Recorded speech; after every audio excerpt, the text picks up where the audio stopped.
नांदुरा शहरात भारतरत्न डॉक्टर बाबासाहेब आंबेडकर जयंतीनिमित्त route march.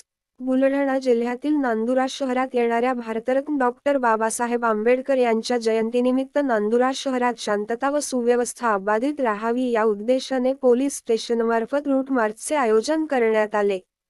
या रूट मार्चमध्ये खामगावचे अतिरिक्त पोलीस अधीक्षक श्री श्रेणिक लोंढे तसेच नांदुरा पोलीस ठाण्याचे ठाणेदार श्री विलास पाटील यांच्या नेतृत्वाखाली शेकडो पोलीस कर्मचारी सहभागी झाले होते। शहरातील मुख्य रस्त्यांवरून काढण्यात आलेल्या या रूट मार्चमुळे नागरिकांमध्ये सुरक्षिततेचा विश्वास निर्माण झाला। संपूर्ण रूट मार्च दरम्यान पोलिसांनी शिस्तबद्ध पद्धतीने आपली उपस्थिती दर्शवली। सामाजिक सलोखा, बंधुता आणि कायद्याचे पालन या बाबी अधोरेखित करणारा हा उपक्रम नागरिकांच्या कौतुकास पात्र ठरला। सत्यशोधक न्यूज करिता प्रतिनिधी शेख मुस्ताक भाई, नांदुरा तालुका प्रतिनिधी।